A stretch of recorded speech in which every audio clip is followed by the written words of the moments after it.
Salut mes sœurs de danse, je suis très heureuse de vous retrouver aujourd'hui avec Adam, le champion de France de salsa solo masculin amateur. Merci beaucoup de tout le temps que tu vas nous dédier pour partager un petit peu plus ton vécu.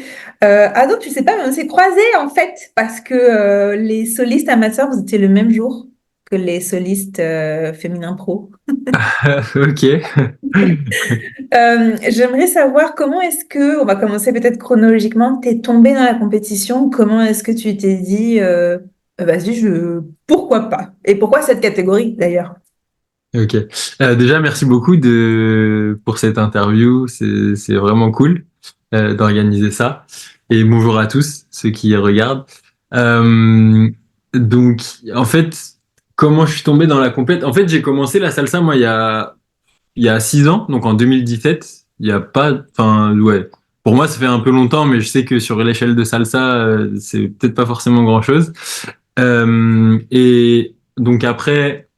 Donc j'ai commencé en 2017 et à partir de 2022, donc après 5 ans à peu près d'avoir un peu fait le tour des danses, etc., j'aimais beaucoup faire des sociales, mais je me suis dit que je voulais me challenger un peu en essayant, j'aime beaucoup la danse solo, et je faisais beaucoup de shine, je faisais des cours même d'Urban Latin Fusion avec Reda Bessili, je sais pas si vous connaissez, mais genre, ouais, j'aimais beaucoup le solo et je me suis dit, pourquoi pas me challenger en faisant de la compète? Et bah, la catégorie solo, du coup, ça s'est imposé un peu naturellement parce que déjà, je me voyais pas euh, le faire avec quelqu'un d'autre. Enfin, je trouve que ça met une pression supplémentaire que j'étais pas forcément prêt à assumer. Et donc, ouais, je me suis dit solo et amateur parce que je me suis jamais considéré comme un pro. Euh, Ça faisait 5 ans quand j'ai commencé, parce que la première compète que j'avais fait, c'était l'année dernière, donc pas en 2000, enfin, l'année dernière, c'est 2022. Et, euh, et donc, ouais, je me suis dit que amateur, ce serait la bonne catégorie pour moi. Tu arrivé à quel classement 2022? 2022, je suis arrivé deuxième, donc vice-champion. Ok, ok, ok. Comment tu as choisi alors on va parler de celui où tu as le titre, parce que c'est plus juste pratique. Donc, non pas que ça m'intéresse le parcours, mais même si on est là pour ça, comment est-ce que tu as choisi ta musique de ton showcase pour la finale? En fait, c'était une chanson, et je m'en souviens, un an auparavant, donc 2022, après avoir fait ma complète et tout, je cherchais des nouveaux sons pour faire des nouvelles chorés, et en fait, il y en avait un qui me frappait, mais de dingue que j'ai découvert, et bah, c'est celui du coup de mon show qui s'appelle The Monster. Et en fait, en l'écoutant, je sais pas, je l'ai trouvé juste fou, parce qu'il y a, enfin, il y a un jeu d'instruments de fou. Il y avait un solo de piano, il y avait un solo de timbal.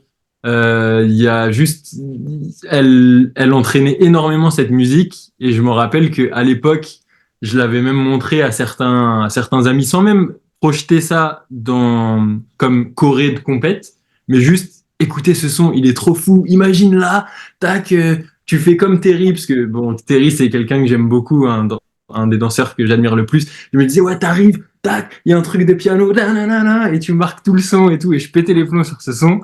Et au fur et à mesure que je me disais que je voulais refaire de la compète en 2023 et qu'il fallait que je prenne un son, en fait, celui-là a commencé à s'imposer de plus en plus. Je disais, mais en fait, ce son, il est juste trop fort, il envoie grave.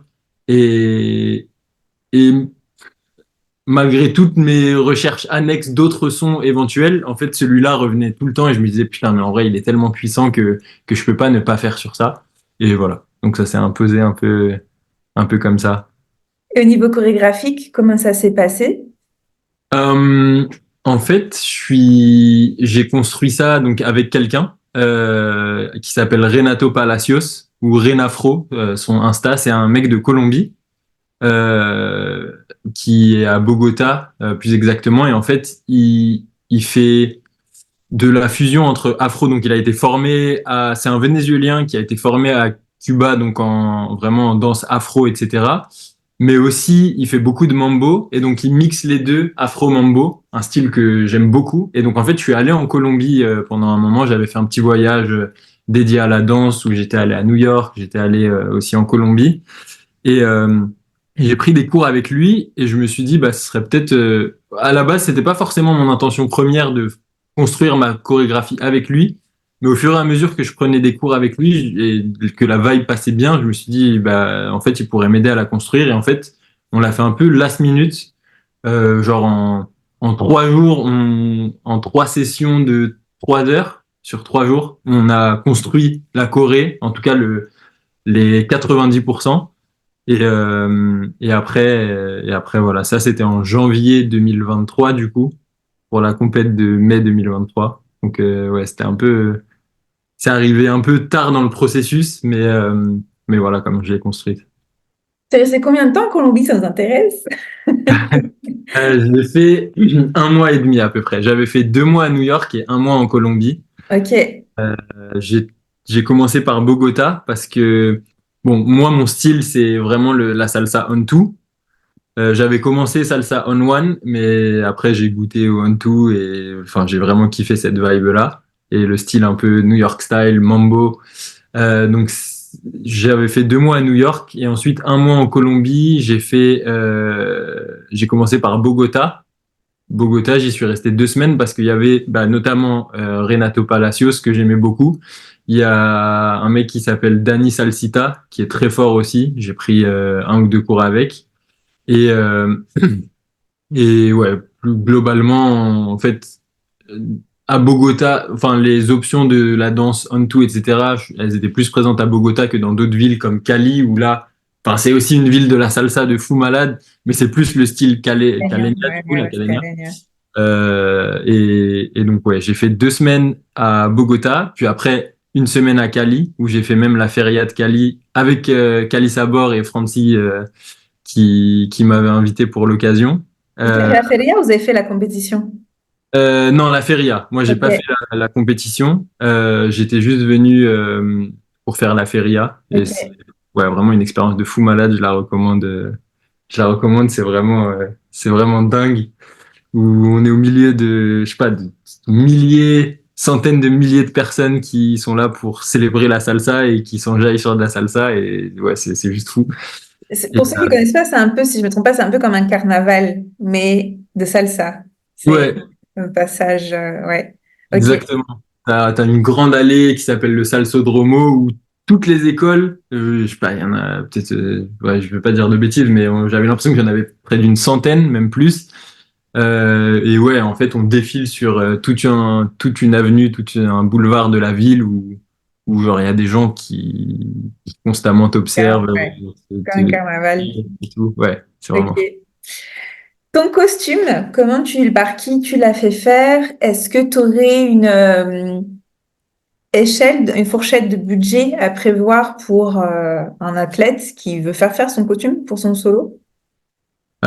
Pour être honnête, moi, mon costume, je l'ai un peu construit ouais, de façon euh, un peu à ouais, pas la One Again, mais système D. En fait, à la base, j'avais commandé, c'est un amas de plusieurs trucs. Donc, mon pantalon, je l'avais fait faire en Colombie passe par un tailleur qui était enfin très chaud dans le milieu, enfin c'était un tailleur couturier reconnu et tout, et donc j'ai fait faire ce pantalon et le haut à la base en toute transparence c'était un truc qu'on avait pris justement pour le Salsodromo, pour la feria de Cali où il fallait être en bleu, pantalon blanc, donc j'avais ça, je l'avais commandé en ligne. Et donc, au total, en réalité, ces deux éléments-là, ça m'avait pas coûté très cher. Ça m'avait coûté euh, peut-être, ouais, moins, franchement, moins de 100 euros. Euh, et ensuite, c'est ma copine qui, forte de ses talents de couturière, a rajouté un peu les agréments, on va dire, qui font beaucoup plus chaud et salsa, en rajoutant des trucs sur les épaules. Donc, elle a acheté du tissu. qui matchait avec la couleur de mon costume. Euh, et donc, elle a cousu ça. Donc, le coup de revient, enfin, je sais pas si c'est très représentatif pour les gens, pour être honnête, désolé si ça, Disons qu'on ça n'a va. pas tous une copine ou un copain sous le coude qui puisse nous donner un petit coup de main. Ouais. Mais merci pour ta réponse. Parfait. On va accélérer un petit peu et peut-être s'approcher sur la préparation de la compétition. Tu dis que tu es revenu avec ton solo de Colombie en janvier, le championnat de France est en mai. Combien d'heures par semaine en général tu dédies à ton solo? Euh, je dirais que, ouais, peut-être chaque week-end, je m'entraînais, ouais, deux, à- deux fois 3 ou 4 heures en général. Donc, ça me, non, attends, je te dis une bêtise. Ouais, une grosse journée en général où je faisais le samedi où je m'entraînais assez durement. Je faisais des grosses sessions de, je sais pas, 3 4 heures intenses où je répétais, je me filmais, etc. Je revoyais, ah ça me plaît pas, ok, attends, je refais. Et dimanche où là, je faisais une session peut-être de 2 ou 3 heures où pareil, j'essayais de. Bon après c'était pas forcément des sessions intenses, genre pendant toute l'heure. Parfois, il y avait des pauses où je me disais, putain, ok, il faut que je change ça. Comment je vois ça? Après, je la marquais. Je la faisais pas forcément intensément, bien sûr, sur tout ça. Mais ouais, du coup, c'est à peu près le temps que j'accordais, ouais, chaque week-end à ma Corée et ce jusqu'en mai, ouais. Après, j'ai eu l'occasion de la faire, si je dis pas de bêtises, ouais, j'ai pu la faire en soirée pour la répéter aussi et me mettre dans l'ambiance et ensuite c'était le show. Ok. Comment tu gères on parle de show de préparation, mais même en compétition, comment est-ce que tu gères le stress et ta concurrence? Euh, franchement, j'ai toujours essayé d'être. Bon, il y a forcément du stress qui se ressent, mais je voyais plus. Je sais pas, moi, j'essaye d'arriver avec une vibe. Tu vois, très positive. Et genre, même quand je voyais mes adversaires, je sais que, enfin, c'est des adversaires, mais c'est des danseurs comme moi. Et je viens dans l'optique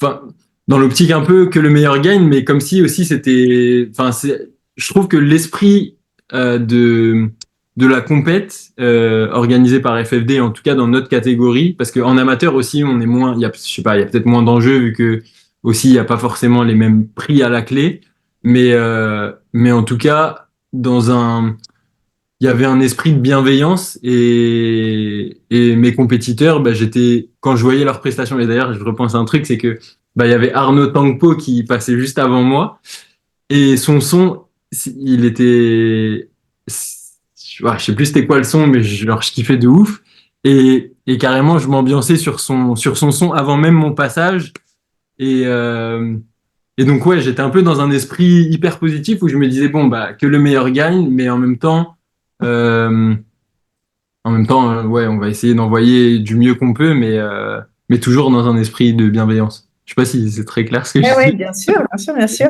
Et le stress, j'ai bugué, tu as répondu hein, que toi, tu sentais pas trop le stress. Non, ouais, pas trop. Ok. J'ai essayé en fait, je le sens vraiment juste peut-être les instants avant de monter sur scène où là, il y a la pression qui monte, mais tous les éléments avant, je suis pas particulièrement stressé en général. Ok. Est-ce que tu as des trucs fétiches, tu sais, avant de rentrer sur scène? Je sais pas, moi. T'as compris ce que je veux dire? Ouais, non, je pense pas. J'ai pas de petits rituels. Juste, ouais, je suis croyant, donc je fais une petite prière avant, mais euh, mais non, pas de truc fétiche ou de rituel particulier. Je mets pas le même caleçon tout le temps avant la même compète ou des trucs. Ok, ok. Et après non plus, j'imagine. En général, quand il n'y a pas avant, il n'y a pas après. Non. Non? J'ai fait un peu en désordre, mais combien de temps avant ton passage t'aimes bien arriver, tu sais, sur les lieux? J'aime bien arriver bien en avance pour quand même m'imprégner un peu du lieu, du mood aussi du lieu. J'aime bien regarder les compétitions avant aussi pour que, tu vois, ça monte un petit peu, enfin, que le mood monte et que la pression, elle monte petit à petit. Euh, et même encourager ceux qui viennent avant, parce que, enfin, c'est toujours cool de se faire encourager, je trouve, et donc, que même les autres compétiteurs de venir un peu crier, les encourager, c'est toujours cool. Donc ouais, je dirais bien 2, 3 heures avant. Ok. Genre. Pour le montage, désolé, c'est parce que pour ceux qui nous regardent, il y a une petite coupure, j'avais les yeux qui pleuraient. Adam était patient avec moi. Très bien. Quand, pardon, quand tu dis que tu aimes bien regarder la compétition avant, etc., même tes concurrents, t'es du style à regarder ou tu préfères pas regarder? Ouais, s'ils sont bien avant, parce que en général, bon, s'ils sont juste avant, je préfère quand même être prêt et à l'affût pour aller sur scène dès que je viens. Mais ouais, en général, j'aime bien regarder mes concurrents. Je sais que ouais, parfois ça peut mettre la pression parce qu'on se dit putain, il a mis la barre super haute. Est-ce que moi j'en vois autant ou des trucs? Mais même pour le plaisir des yeux et par ouais, j'aime bien voir ce que font les autres. J'ai jamais posé la question, mais et pendant la préparation, est-ce que tu aimes bien regarder genre hop, les stories des uns, des autres ou pas du tout? Tu veux genre, c'est-à-dire dans les mois qui viennent avant? Bah, parce que c'est un petit monde, c'est souvent, on sait Ouais, ouais, ouais. en général. En plus, tu as les coupes, tu n'arrives jamais en championnat de France comme ça. Est-ce que tu aimes bien regarder ce que font un peu Alors, je vais pas jusqu'à regarder les stories pour voir comment ils s'entraînent et tout, mais par contre, ouais, ça m'est arrivé de, quand je vois la liste des gens qui vont participer, d'aller checker leur profil Insta, par exemple, en me disant, putain, bon, soit il y en a que je connais, donc je me dis, enfin, déjà? je les connais, mais ceux que je connais pas, ouais, j'aime bien voir, bah, c'est quoi leur style un peu, euh, ouais, à quoi m'attendre face à de tels compétiteurs. Au moment de l'annonce de ta victoire, comment tu t'es senti? Est-ce que tu t'y attendais? Euh, j'ai- J'avais quand même ouais, bon espoir de gagner cette édition-là parce que je me disais que enfin, j'étais quand même content du travail que j'avais fourni et je pense que même pendant ma prestation, j'avais senti quand même une grosse vibe. Enfin, juste je m'étais senti très bien et je me suis dit, genre, ça peut le faire.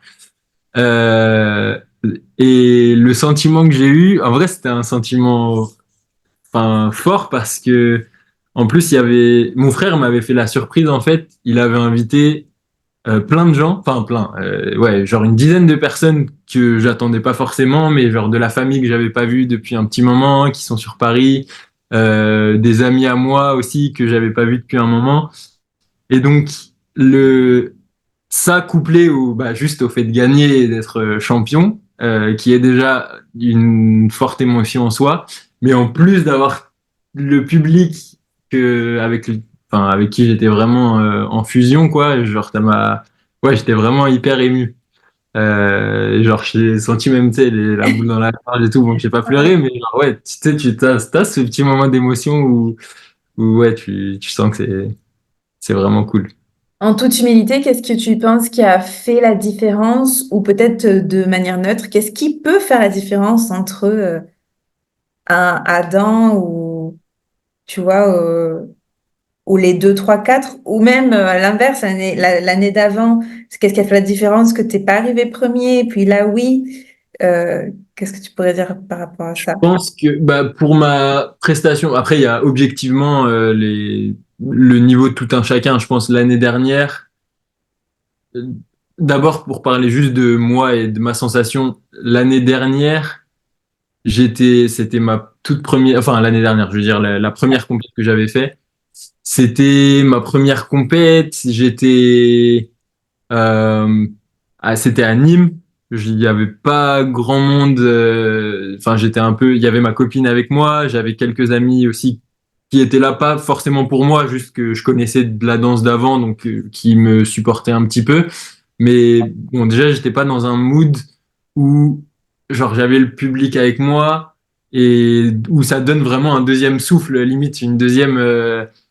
une deuxième énergie. J'étais aussi plus stressé parce que bon, c'était la première vraie compète que je faisais. Euh, donc j'étais un peu plus dans mon monde, je regardais le sol, etc. Alors que en comparaison avec cette deuxième compète, où là, ouais, j'étais clairement beaucoup plus à l'aise parce que déjà, enfin, plus à l'aise au niveau de ma choré, déjà j'avais mieux travaillé. Au niveau de la vibe, du mood, le public qui m'avait donné beaucoup de force et d'énergie. Et ouais, en fait, quand je suis monté sur scène, je me suis juste dit, OK, là, j'ai envie de kiffer et de m'amuser. Et je pense que ça se voit quand je revois ma vidéo, je fais des sourires, enfin, j'ai l'impression en tout cas que je suis beaucoup plus à l'aise. Je Mhm. pense que ça a joué. Après, ouais, ce qui me différencie des autres, pour le coup, j'ai pas revu les prestations des autres avant moi. Donc, je saurais pas dire exactement ce qui a fait que, mais je pense que c'est ce mix de bon, ma choré était cool, musicale, elle envoyait pas mal, et je me sentais à l'aise, et je pense que ça s'est vu que je kiffais et que je m'amusais, et donc ça a dû avoir son effet, ouais. On arrive tranquillement vers la fin. Est-ce que tu te fais accompagner mentalement? Est-ce que tu as des lectures? Est-ce qu'au niveau mental, c'est quelque chose que tu priorises dans ta préparation à la compétition ou tu n'en as pas forcément besoin, c'est naturel?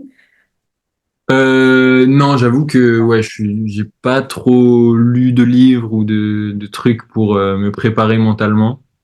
Je suis un peu allé à la One Again. Enfin, j'y vais et je me dis juste, moi, genre, moi, je fais mon bail et ouais, je le prends comme ça vient en réalité. J'avoue que Ok. je dois même mettre des mots. Là, quand tu me poses la question de ouais, comment t'as vu ci, comment t'as vu ça, carrément, là, je suis en train même de mettre des mots as we speak parce que c'est vrai que c'est pas un process que je mentalise fortement. Peut-être que, enfin, je pense que ça peut beaucoup aider de le faire. Moi, juste, j'avoue, je le fais pas, mais ouais. Écoute, merci beaucoup. Est-ce qu'on va te revoir pour Bah, pas cette année, parce que cette année, en fait, j'ai voulu me mettre un autre challenge en faisant un autre type de compète. Salsa Nama, c'est une compétition d'impro plus que de chorégraphie. Mhm, ouais. Donc, j'ai pas pu participer, par exemple, au qualificatif régional à cause de ça, vu que j'étais au Salsa Nama plutôt qu'à Paris. Mais peut-être que je sais pas s'il y en a qui seront là, mais je vais essayer de faire le Salsa Hip Hop Battle, Ok. qui est un peu dans le même esprit que le Salsa Ouais. Nama, où c'est de l'impro pur de salsa Ok. et de hip hop aussi un petit peu. Et donc voilà. Donc cette année, on ne verra pas au championnat FFD à proprement parler, mais Sur vous d'autres verrez peut-être. compètes. Ouais, c'est ça. Ben écoute, par contre, est-ce que c'est un désir que tu aurais éventuellement de revenir sur le circuit français ou pas forcément? Bon, français, t'as compris, de la Ouais, FFD. ouais, ouais. Ouais, franchement, peut-être que l'année prochaine, je me chaufferai et bah, en catégorie élite cette fois-ci, Ok, euh, vu que amateur, j'ai gagné et je pense que ouais, il y a du level, donc ce sera un gros challenge. Mais bon, ici, faut y aller. Et puis, ouais, si on gagne, tant mieux. Et si on gagne pas, c'est juste matière à continuer à travailler et à apprendre de ses erreurs. Donc, c'est cool. C'est, parfait. ouais. Le Salsa Mama est quand? Oui, C'était en février. Si je dis pas de bêtises, ouais, fin janvier, début février. Je suis pas allé très loin, to be honest, ok. malheureusement. T'as Euh, Milan? ouais, c'était à Milan, ouais, exactement. Donc ouais, tu peux t'imaginer, ouais, le niveau est vraiment chaud. Euh, pas super satisfait de ma prestation parce que, ouais, en fait, c'est stressant. Le public, en impro, c'est encore plus stressant qu'en choré parce qu'au moins choré, C'est ouais, automatisé. ouais, c'est automatisé. Bon, après, si tu te loupes en choré, j'avoue, ça peut être encore pire que de se louper en impro parce qu'en impro, en soi, t'improvises. Mais ouais, je trouve que c'est encore plus stressant, l'impro. Et le Ok. Salsanama sous ce format où c'est vraiment aussi compète, où là, autant en amateur en France, on n'était pas beaucoup, on était 6. Donc c'est pour ça aussi qu'il y a cet esprit un peu familial, je trouve, où c'était bonne ambiance, les compétiteurs, on se salue, machin. Là-bas, même si tout le monde est bienveillant, mais il y en a quand même beaucoup plus. On est genre 30 ou 40 dans la catégorie. Et donc forcément, ouais, il y a plus de pression, quoi. Et l'autre, hip-hop, la battle. Salsa hip-hop battle, ça, je l'ai Ouais. jamais fait. Donc je verrai. Mais c'est quand la date pour qu'on puisse. Je crois que c'est en juin, c'est le 15 juin ou quelque chose comme ça. Ok, parfait.